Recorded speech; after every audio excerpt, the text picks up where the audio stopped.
Ele foi preso em Roma. Quando ele é preso em Roma, ele escreve 4 cartas: Filipenses, Colossenses, Efésios, Filemão. Obrigado, filho. Obrigado, eu te amo. Das 4 cartas que ele escreve, uma é Colossenses, que é essa aqui. Só que ele nunca visitou a igreja. Ele nunca foi lá.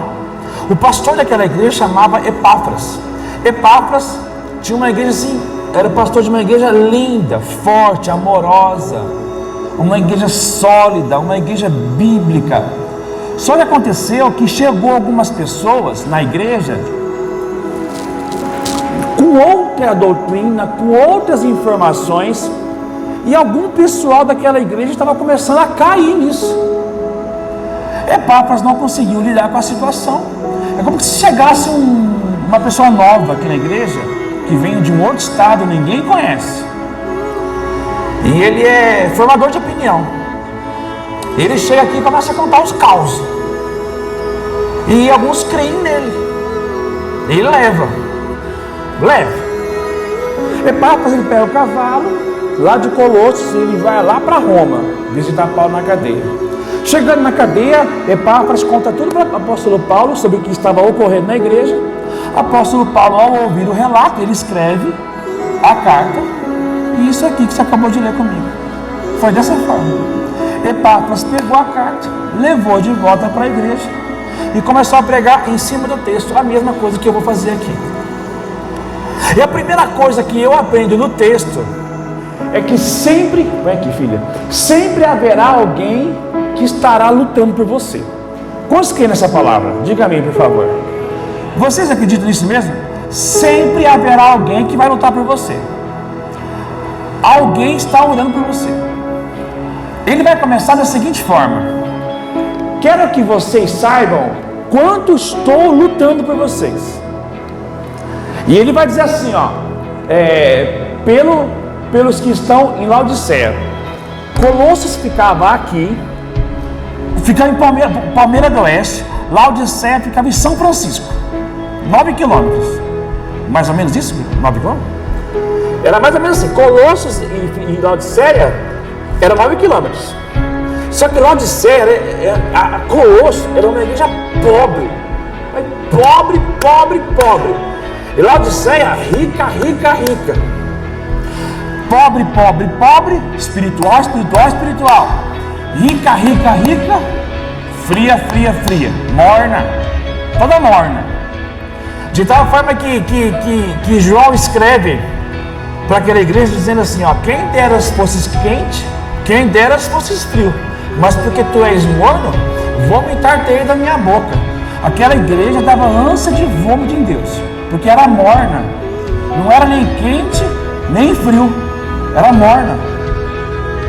E ele fala assim, eu quero que vocês saibam quanto estou lutando por vocês, e não é só por vocês, Colossos, pelos que estão em Laodiceia, pelos mornos de lá. Eu já começo a dizer para vocês que nada pior do que ser um crente morno. É horrível. O crente morno, ele oscila. Ele se entrega num culto, ele pede para Deus num culto, e fora do culto ele é um trem. Então vive morno, não consegue ter uma prática diária de oração, não consegue ter uma prática diária de leitura bíblica, porque é morno. Era essa a igreja de Laodiceia. Mas Paulo, ele vai dizer assim, eu estou lutando por você, eu estou orando por você. Eu posso até, e por todos os que ainda não me conhecem pessoalmente. Por quê? Não me conhecem pessoalmente, porque ele nunca foi lá. Eu vejo um amor tão grande de apóstolo Paulo, mesmo não tendo ido na igreja. Eu oro por você. É importante você orar por pessoas que você não está presente, não convive com elas. Às vezes você tem um povo lá em São Paulo, fora do Brasil, fora do estado, fora da cidade, mas você está lutando por eles em oração. Eu convido você a fazer a mesma coisa que o apóstolo Paulo faz. Eu oro por Israel todos os dias, pela paz em Jerusalém, todo dia.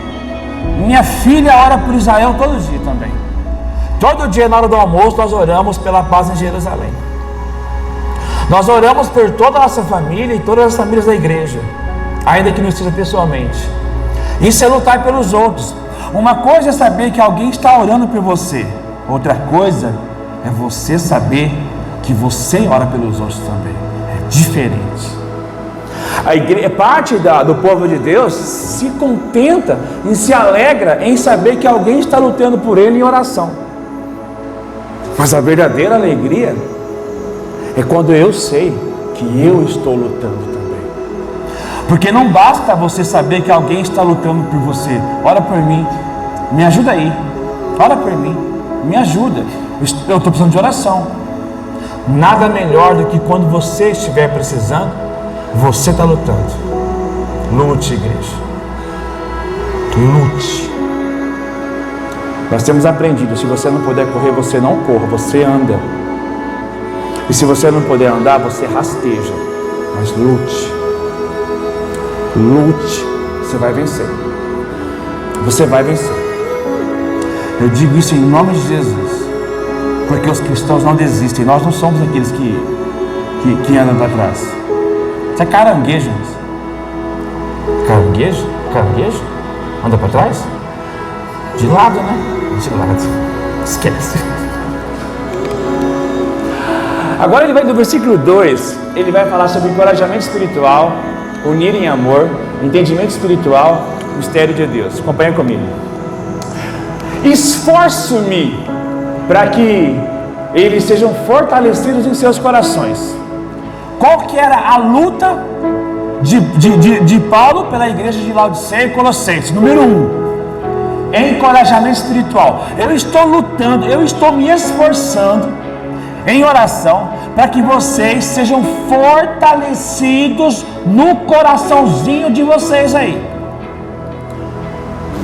Aqui ele está encorajando as pessoas, ele está dizendo assim, ó, eu estou orando para vocês terem um novo coração, um coração fortalecido, um coração em Deus. Por que ele faz uma oração para fortalecer o coração das pessoas? Porque é fácil ficar fraco, irmãos. É fácil ficar fraco. Ó, é de um dia para o outro. Um dia a pessoa está assim, ó, tá bem. No outro dia, tá mal. É assim, ó. É 24 horas.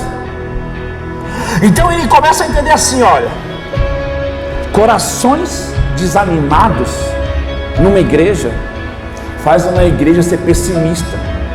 Então ele olha para a igreja e fala assim, eu estou orando para que o coração de vocês sejam fortalecidos, porque vocês serão vencidos pelo pessimismo. Cabeça, pensamento errado, é uma depressão espiritual. A depressão espiritual é um campo fértil para que o inimigo jogue a semente do joio.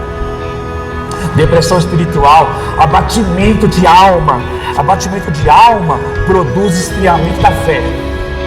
Então o apóstolo Paulo sabia que a igreja tinha que se fortalecer. Porque o apóstolo Paulo sabia que quando uma pessoa ela fica abatida, ela produz esfriamento e falta de amor entre os irmãos. É horrível ter um coração fraco.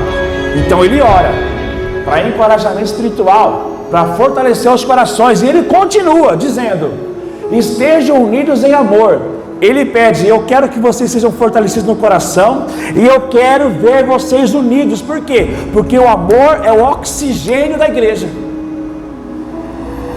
Ele vai dizer aqui, ó, um cristão maduro, ele ama os irmãos. Todo cristão maduro ama os irmãos, por quê? Porque ele tem um coração fortalecido. Se ele tem um coração fortalecido, ele ama. Um cristão maduro, ele é um pacificador e não provocador de problemas. Então ele faz 2 pedidos: fortalecer o coração, estejam unidos, e agora, entendimento espiritual, e alcancem toda a riqueza do pleno entendimento. 3 coisas, a igreja precisa ter discernimento espiritual. Existem muitas coisas que acontecem no dia a dia que nós achamos que é coisa normal que acontece. Não, é coisa da vida. Não era para acontecer. Não, tem muita coisa que é espiritual também. E ele fala: olha, eu estou orando para vocês alcançarem uma riqueza de entendimento. A igreja, ela precisa ter convicção e entendimento de compreender a Cristo. Mas ele não para por aí. A fim de conhecerem plenamente o mistério de Deus, a saber, Cristo. Que coisa linda! Por que ele pede 3 coisas? Primeiro, encorajamento espiritual, fortalecer o coração. Segundo, unir e amor. Deixa eu voltar aqui. Unir e amor. Terceiro, alcançar o entendimento. Para que ele quer essas 3 coisas? Para quê? A fim de conhecerem plenamente o mistério de Deus, a saber, Cristo. Então, para eu conhecer a Cristo, então eu tenho que orar para fortalecer, ter um coração fortalecido. Eu tenho que estar unido. Eu tenho que alcançar uma riqueza de entendimento. Aí eu vou conhecer o mistério. E o mistério de Deus é Cristo. Eu preciso buscar e cavar nessa mina aí, irmãos, para eu conhecer o ministério. Pedras preciosas, os mais ricos tesouros, tem que cavar. Eu só cavo com oração. Eu fico cavando com oração, com leitura da palavra, com meditação. Eu fico cavando, a fim de conhecerem plenamente esse mistério. Eu quero conhecer esse mistério. Eu quero conhecer esse Cristo, os tesouros da sabedoria. Tesouro da sabedoria. Ele vai dizer assim: em quem, vou voltar ao versículo, a fim de conhecerem plenamente o mistério de Deus, a saber, o Cristo, em quem estão escondidos todos os tesouros da sabedoria e da ciência. Em Cristo está escondido sabedoria e ciência, sabedoria e conhecimento. Quanto mais você conhece a Cristo, mais sábio você fica, mais conhecimento você adquire. Diga amém, por favor. O mistério é Cristo, e é em Cristo que está escondido os tesouros, irmãos. Como que você olha uma pessoa e fala assim: mas eu conhecia você antes, eu te vejo tão diferente, eu vejo você se comportando diferente, eu vejo você falando diferente, porque ele encontrou o que estava oculto. Quem encontra Cristo fica sábio. Irmãos, eu estava compartilhando com a minha filha. Até os 20 anos eu nunca fui de tirar nota boa na escola.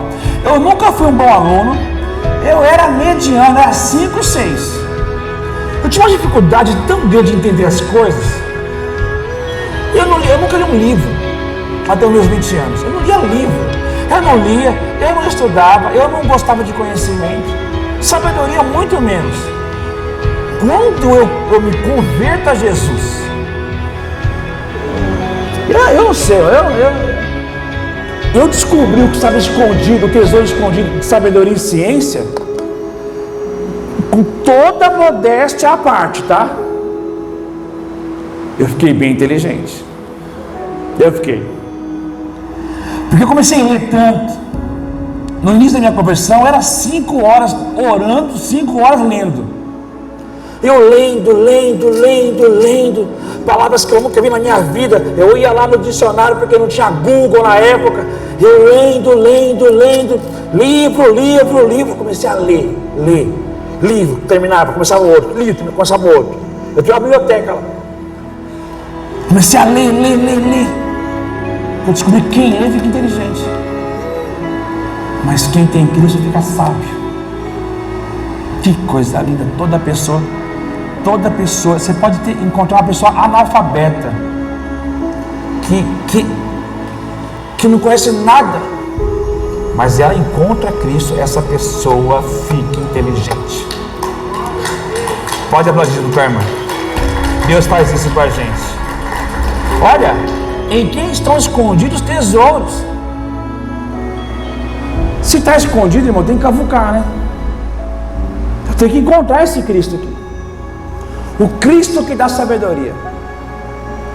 O Cristo que dá conhecimento. Eu chegava na igreja no início da minha conversão, eu não entendia nada. Eu clamava, Senhor, olha o jeito que ele ora. Eu queria tanto orar bonito. Olha o jeito que ele lê. Olha o jeito que ele fala. Me dá isso também, Senhor. Eu quero sabedoria. O mistério de Deus é Cristo, em quem estão escondidos todos os tesouros da sabedoria.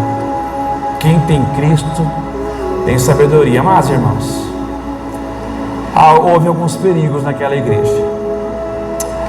E digo isto para que ninguém vos engane. Olha, por que Paulo chegou até aqui? Olha, estou orando por vocês.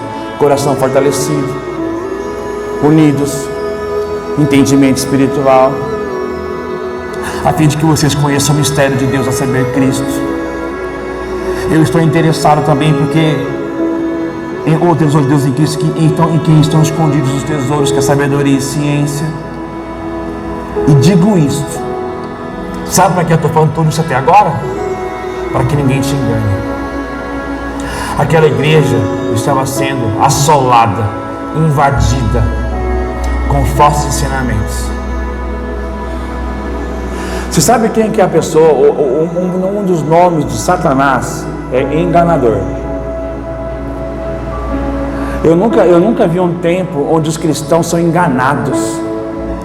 Todo cristão enganado é porque ele não quis ouvir palavra aqui, ó. Igual eu falei aqui, ó. Se eu falar aqui para você aqui, ó, se vocês orarem 15 dias direto, olhando para o céu, as estrelas vão dançar, vão mexer. Se eu falasse que era para você fazer isso, eu vou dizer, uma porção da igreja faria, só porque eu falei. Eu não provei na Bíblia, não precisei provar, coisa minha. Eu falei, eu enganaria muitos aqui dentro, irmãos. E digo mais, se eu orientasse a igreja com coisas dizendo assim, ó, irmãos, eu orei pela madrugada hoje e Deus me falou que você deve fazer isso, isso e isso. Eu não li Bíblia, eu não provei, eu não testifiquei. Eu falei que Deus me falou. Deus me falou. A maioria da igreja ia fazer, porque eu disse que Deus me falou. E toda vez que eu falar para essa igreja, que você me ouvir falando, ó, irmãos, Deus me falou, e eu não puder provar biblicamente, vocês não podem me ouvir, mas vocês não podem ouvir os outros também. Está cheio de igrejas, principalmente aqui, que Deus me falou. Deus nos falou mesmo, irmãos. Por que vocês acham que eu só prego desse jeito aqui, irmãos? Eu chego a dizer que eu não erro em pregação. Eu erro muito pouco. Por que eu não erro, irmãos? Porque eu só fico aqui, ó. Eu leio o texto, explico o texto e aplico o texto. É quase impossível errar. Se tem um pregador que você pode ouvir que é quase impossível errar, é aquele que fica só em Bíblia, que eu estou aqui agora. Quase impossível errar. Mas quando vocês veem texto, abrindo o texto e fala, e vai longe, Deus me falou, e é isso e aquilo. Foi isso que aconteceu aqui. E digo isso para que ninguém vos engane, sabe como? Com palavras persuasivas. Palavras que convencem. Tem gente que vai entrar na tua vida para te convencer das coisas. Vai te enganar com palavra bonita, com promessa. Você vai chorar. Você vai sentir seu coração bater mais forte. Você vai sentir arrepio. E Paulo fala, você não pode ser enganado com palavras persuasivas, com palavras convencedoras. Porque uma coisa, eu falo muito bem, eu sei falar, irmãos. Uma coisa é o que eu falo, outra coisa é o que eu prego aqui. Está cheio de gente na internet aí fora com palavras que enganam, persuasivas. E da mesma maneira que Paulo quis alertar a igreja de Colossos e Laodiceia, Eu falo para a igreja batista, a primeira igreja batista aqui em Palmeiras do Oeste: cuidado, feliz. Cuidado que ninguém te engane. Você não pode ser enganado. Deus deixou a palavra para você não ser enganado. Ele continua. Sabe por quê, irmãos? Porque ainda que esteja ausente quanto ao corpo, contudo, em espírito eu estou convosco. Eu não estou presente no corpo aí, mas eu estou orando por vocês. Em espírito eu estou orando por vocês, porque eu sei, o Epáfras veio aqui, falou que vocês estão sendo enganados, com palavra bonita, com palavra doce, com palavra convincente. Porque ainda que esteja ausente quanto ao corpo, contudo o Espírito estou convosco, regozijando-me e vendo, olha aqui, irmãos, que delícia, como é bom ler Bíblia, regozijando-me e vendo a vossa ordem e a firmeza da fé em Cristo. Meu Deus, ele fala assim, ó, eu sei que tem gente tentando enganar a igreja, mas eu me regozijo, porque vocês têm ordem e firmeza. Que coisa linda, irmãos. A palavra grega para ordem é taxis. Sabe o que significa ordem? É uma palavra militar, irmãos. A ordem, ela indica. Você já foi na escola que a professora falou para você fazer fila? Todo mundo em ordem, no meu tempo. A fila, você tinha que colocar um braço assim, ó, para você ficar atrás da pessoa com o braço. E todo mundo em fila, certinho. Ordem. Ele estava dizendo assim no texto, ó, a ordem, ela indica uma organização hierárquica no exército. Cada soldado no devido posto. Essa igreja tem ordem. Cada um de vocês está no posto certo, firmado. Essa palavra ordem, você vai perceber que a igreja, ela deve se assemelhar a um exército, irmãos. Ordenado em fila. Cada soldado está em seu devido lugar, disposto a fazer o seu trabalho. Então ele fala sobre ordem. Taxis é a palavra grega, o significado da palavra taxis. Aí ele vem com a palavra firmeza. Primeiro é ordem. Agora ele vem com a palavra chamada assim, ó, estereoma. Estereoma. Quando você pesquisa a palavra estereoma, sabe o que significa? Pronto para receber o impacto do inimigo sem recuar. Estou firme. Pronto para receber o impacto do inimigo sem recuar. A igreja está em ordem, no seu lugar. Está firme. Ninguém tira o meu pé da rocha. Ninguém me tira do posto. Eu estou firme. Ninguém tira eu desse lugar. Eu estou firme. A igreja tinha ordem, firmeza. É uma outra palavra militar. Posição de combate, irmãos. Já viu aqueles filmes que os guerreiros têm os escudos e eles fecham os escudos? Ele põe a perna para trás, põe o escudo um do lado do outro e o exército vem e eles seguram. Pronto para receber o impacto do inimigo sem recuar. Não tem isso aqui, ó. Tem quem faz isso. Recebe um embate. Essa palavra é: o inimigo vem, para. Ordem, firmeza. É o que Deus pede para você. Fique em ordem e fica firme. Aonde? Na fé, irmãos. Em quem? Cristo. Eu estou em ordem no meu posto, fazendo o que eu devo fazer, e eu estou firme. Vem para cá, Satanás. Maior é que está indo. Estou firme. Só que eu não estou firme por minhas próprias forças. Estou firme em Cristo. Cristo é minha rocha. Cristo faz os meus pés não vacilarem. Palavra estereoma. Estou pronto para receber o impacto do inimigo sem recuar. Coisa linda, hein, irmãos? Pode mudar, filho. Renovar aqui. Agora ele vai passar. Irmão, vocês vão precisar me dar 10 minutos para você terminar isso aqui. Deu 8h30. Eu respeito o horário. Me dá mais um pouco. Ele vai falar assim, ó. Como, pois, recebestes Cristo, Senhor Jesus Cristo, assim também, andai nele. Porque ser cristão é receber a Cristo como Senhor. Olha aqui a palavra. Como, pois, recebeste o Senhor. Obrigado, meu filho. Recebeste o Senhor. Porque a conversão evidencia que Jesus é o Cristo, é o Senhor. Agora ele vai dizer, você recebeu? Então agora anda. Anda nele. Quem recebe a Jesus, anda nele. Você fala assim, ai, eu recebi a Jesus. Receber a Jesus, todo mundo recebe, irmãos. Você pega, qualquer um faz isso. É andar nele. Andar com ele. Estava orando numa casa hoje. Peguei um adolescente.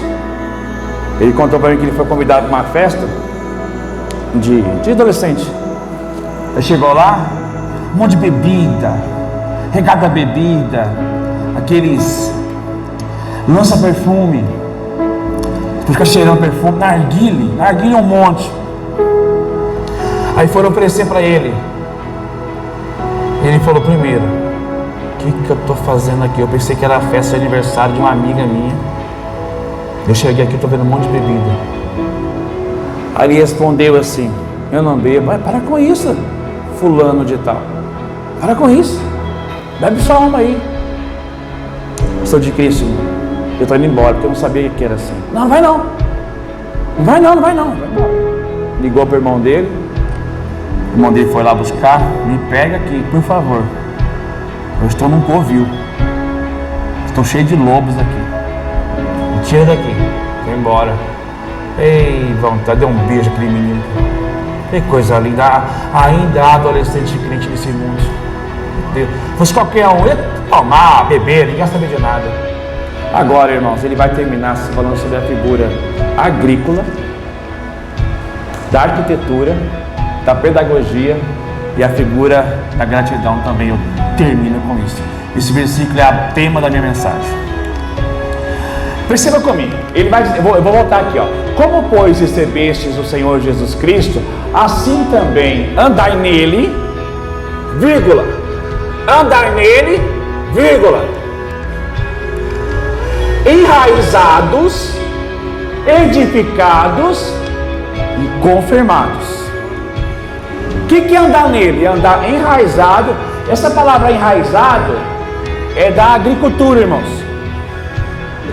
Quem trabalha aqui no campo sabe muito bem o que é isso. Sugere que o cristão, ele tem a estabilidade de uma árvore frondosa. As raízes estão plantadas firmemente em Cristo, profundamente em Cristo. Eu não caio. Eu tenho ordem, eu tenho firmeza, eu sou enraizado. Vocês já viram uma árvore? Aquela mangueira dupla que a senhora tem lá. Raízes enormes, profundas. As nossas raízes estão plantadas em Cristo. Diga amém, por favor, irmãos. Lá em Cristo. E nós não podemos perecer, morrer, porque aquele que nos sustenta, que é Cristo, não conhece derrota e não conhece fracasso também. Você, quando fala você andai nele, enraizado é sustentado nele. Eu estou sustentado. Agora ele vai sair dessa palavra aqui da agricultura, ele vai usar a arquitetura. Essa palavra edificados aqui, ó, é da arquitetura. É como um prédio. Ele sai da agricultura da árvore. Agora ele vai para a arquitetura. Ele vai dizer, não, eu sou como um prédio grande, um prédio muito alto, e eu estou fincado nela. Meu Deus, que coisa linda, meus irmãos. Só pode ser palavra de Deus mesmo. Que coisa linda, meus irmãos. Então o apóstolo Paulo estava olhando para aquela igreja. Olha, vocês estão passando por um momento onde vocês estão sendo enganados, alguns estão sendo enganados por algumas palavras, mas vocês têm ordem, vocês têm firmeza, vocês receberam a Cristo e vocês estão andando nele, enraizado. Teve um dia que eu mostrei para os irmãos aqui que todo prédio alto, ele tem que ser muito profundo, irmãos. O alicerce de um prédio, ele é muito profundo. E era sobre isso que Paulo estava dizendo: filho, cresça para baixo. Cresça para baixo. Seu fundamento é Cristo. Cristo é a pedra angular de esquina. Ele é o teu alicerce. Toda casa precisa ter um alicerce. Dizendo assim, ó, Cristo é como a raiz de uma árvore, e Ele é como um alicerce de uma casa, para você não cair, para você ficar em ordem e ficar firme. Estamos edificados em Cristo. Somos uma casa edificada na rocha. Arquitetura. Agora ele vai usar a pedagogia. Confirmados na fé, como foram ensinados. Transbordando de gratidão. Aqui termina a carta, irmãos. Que coisa linda, meu Deus. Quando ele fala como foram ensinados, a vida cristã é uma escola feliz. E hoje vocês tiveram mais uma aula, aprenderam mais uma lição. O que vai acontecer quando vocês são ensinados sobre alguma coisa, irmãos? O que acontece quando vocês aprendem sobre alguma coisa na escola? O que a professora faz? Dá prova. Dá prova. Por isso que tem prova para você. Você tem prova, tribulação. Por quê? Porque se você aprendeu bem a lição, você vai ficar em ordem, firmado. E quando o inimigo vir, você não vai recuar. Por que não vai recuar? Porque você aprendeu sobre agricultura, enraizado, arquitetura, edificado, pedagogia, confirmado na fé, como foram ensinados. Qual é o resultado daquela pessoa que está em ordem, firmado, recebeu a Jesus, anda nele enraizado, edificado, confirmado na fé, como foram ensinados? Qual é o sentimento? Essa pessoa transborda de gratidão. Transborda. Eu sou grato porque Cristo é a minha rocha, é o meu fundamento, é o meu protetor, é o meu Cristo, é o meu Senhor. Eu não caio, eu não recuo, em nome de Jesus. Amém? Posso ficar em pé?